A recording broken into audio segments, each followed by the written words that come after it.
What's up, guys and gals? Elliot here. It's almost 10 years since I consolidated my student loans back in 2007, and they've been paid off since October 31st, 2016, as you can see here. It's been a long journey. I mean, if we look at my loan details, actually, let's look at the account history. My bad. And go to life of the loan and wait for this baby to load. So, scroll down here.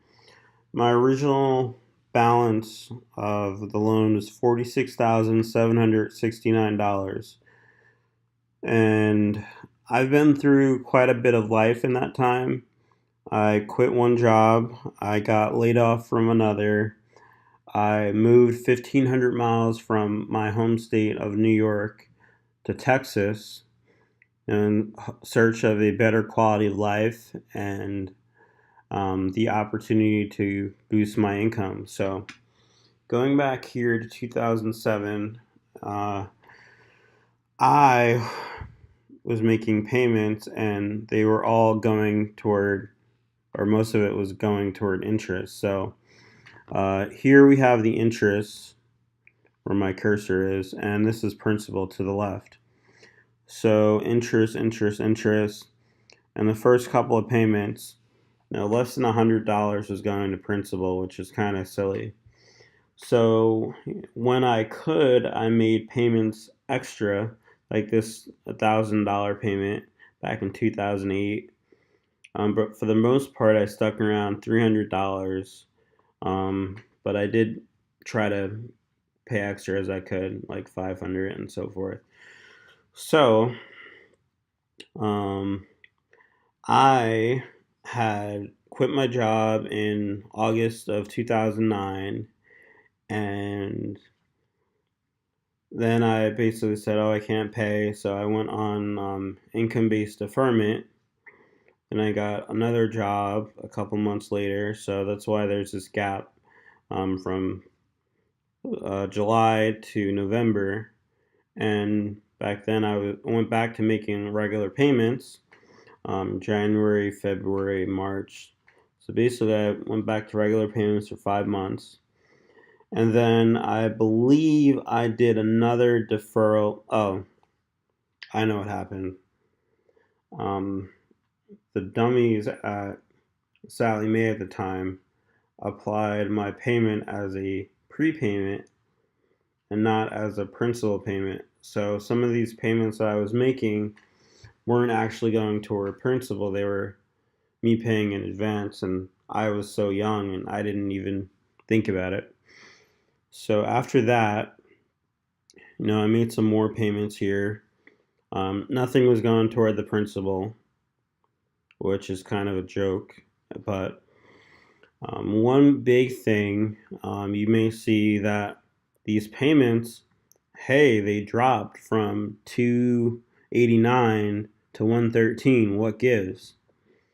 Well, what I did was I switched to the income-based repayment plan, since the job that I was working at the time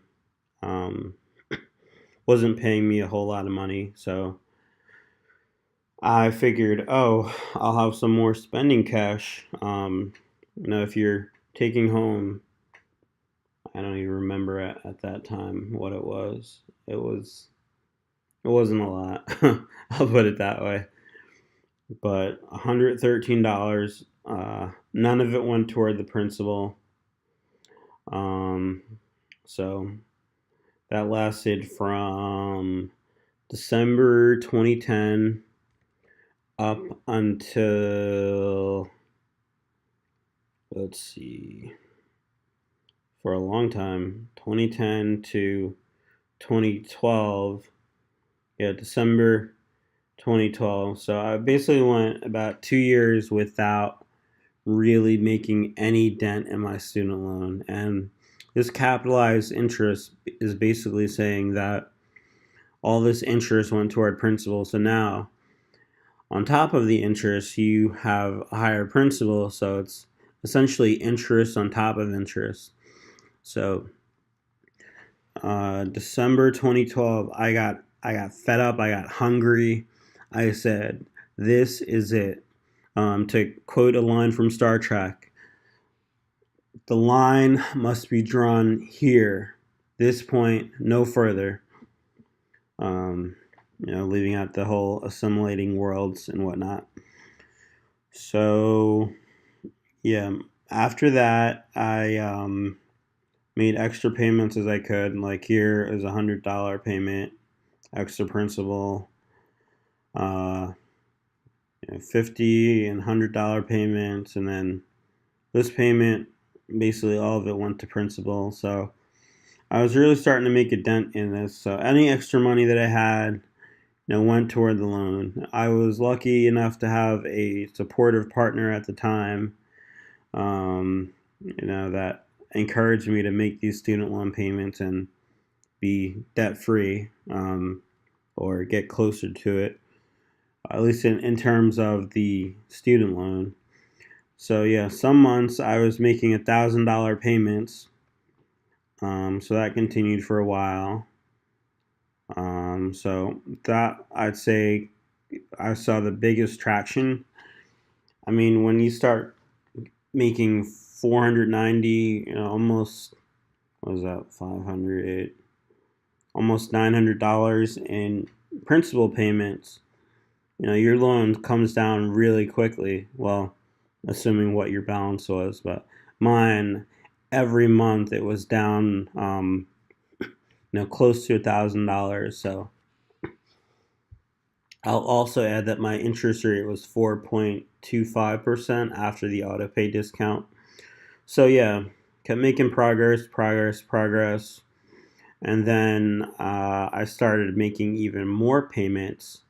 You can see like September 2014, I made a 452, 1,000, and a 125. So, above and beyond the $1,000 per month in payments. So then in 2015, I started making even bigger payments of close to $2,000 a month. So that's when I really saw light at the end of the tunnel. And I know not everyone has the ability to do that based on their finances, but I was lucky enough to have those resources in place, and I'm forever grateful for that. I've fallen on some hard times in life. 6 months without having a job after moving to Texas, and really, it's tough out there.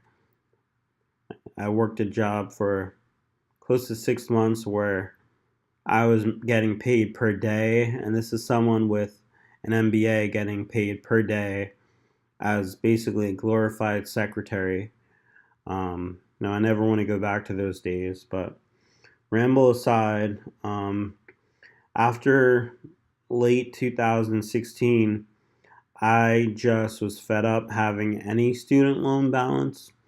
So here I cashed out my Roth IRA to the tune of $3,452. And I also moved some money out of my emergency fund. There's a $1,900, almost $2,000 payment here. That was to pay off everything. So at the end of 2016, this is September 30th, 2016. If I compare that to once this loan detail screen opens up, I got logged out. But my original disbursement back in 2007 was, like I said, about 10 years from today. So it may take you 10 years or close to it to pay off your loans. I hope that it doesn't, but you got to keep chipping away at it. And if you don't pay attention to it, it'll just grow and grow and grow. And before you know it, you'll end up owing twice what you would have owed otherwise. So, and one of the biggest resources I find is or was No More Harvard Debt.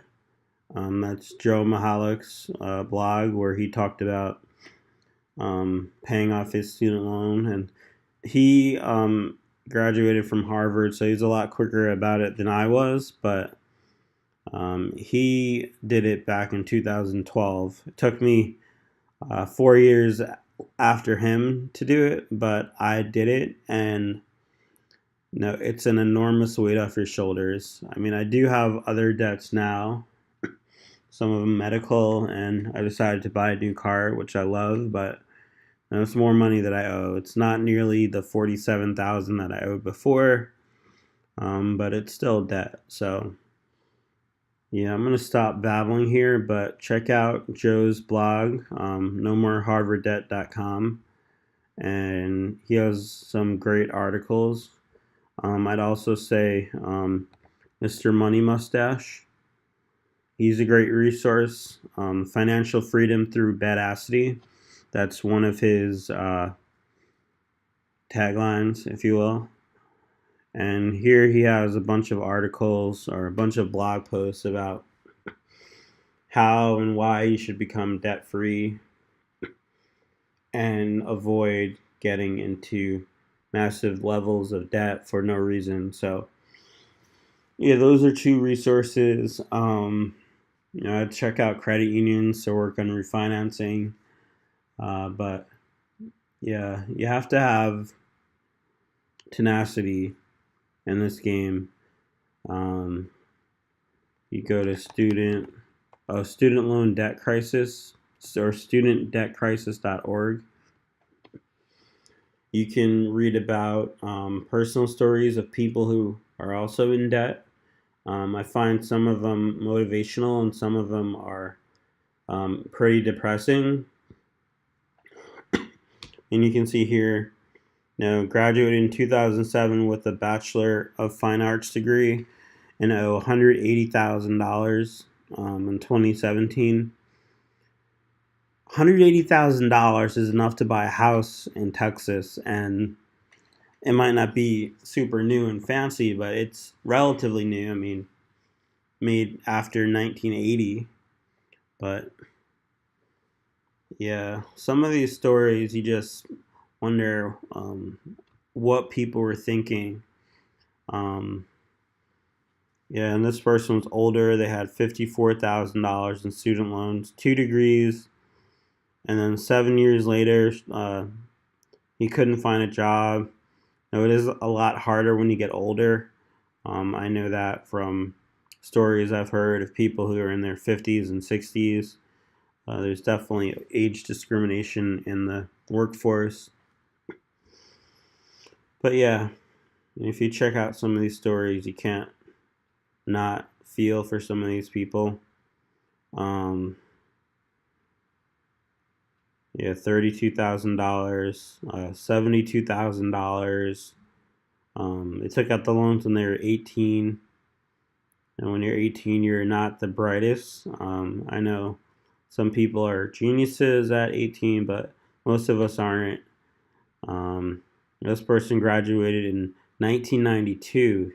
Dang, I was 9 years old back then. And their debt was $30,000 since they graduated. Their payments have been based on income, and they never missed a payment. Their loan got sold 4 or 5 times. They said each time at a different interest rate. So they've been paying the $30,000 loan for 25 fucking years, and now they have a $280,000 balance. Good night. I mean, that is unfucking believable. Just when I thought I had it bad with 47,000, these people have 6 figures of debts that they're not paying attention to. And here's another one from Dolores. My daughter is in debt for $130,000. Yeah, don't co-sign unless you are 100% sure that that person is going to pay you back. And if there's any doubt, I'd say don't do it. And my mom co-signed for me, but I had a fear of letting her down. So plus I have good credit, so yeah, that helps. And then let's see, this person finished grad school in 1997, owing $92,000. They deferred for a couple years and went into repayment after consolidating them into a 30 years for student loans. Unfucking believable shit. With a $650 a month payment schedule. So they were 30 back in 99. It's 2017 now. So that was 18 years ago. So they're getting close to 50. And they still owe that loan. They're only 20 years into it. Oh gosh. Okay, they paid him off last year, 13 years early, but they had to throw every penny, and they bought their last new car in 1995. I drive a 2016 Maxima. It's not, the most luxurious car, but I love it. But gosh, you're basically sacrificing your entire fucking life to pay off that loan. So, I feel for these people. I'm going to end this video pretty soon, but this last person, they had several issues with the Department of Education. They're on income contingent repayment, which is similar to what I have. And their income, they had a six-figure income, 106,000. And they're on the public loan forgiveness program. Okay, let me talk about this public loan forgiveness program.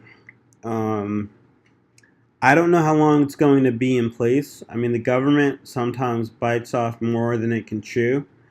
And once you look at how much those loans might add up to be, I feel like the government is going to not fulfill that end of the bargain. So I hope they do, for the people's sake who are in school districts or working for governments that they offer tremendous value to everyone, from kids to the elderly to just all the citizens and taxpayers. But yeah, check out studentdebtcrisis.org. And of course, shout out to my own blog, like I said, or may have not said, Debt Free Alpha. I talk about my credit card balance here. I'm making progress, maybe not as quick as I want, but I haven't completely given up, because I know that in a few more months it'll be gone, and I'll just have this car payment or car note to worry about, and I owe $23,000 on that. So yeah, live with passion, keep focusing on your student loans, and after I pay these student loans, I need to figure out after I pay off my credit card, I want to figure out how to become an entrepreneur. I think over the long term, there's a lot of upside, and you also can start a business with very minimal capital, especially in this economy where things are moving lightning quick and there's no huge amount of inventory or things that you can commit to. You can do drop shipping. So there's lots of possibilities there with information products. But yeah, love y'all. Be well. Peace.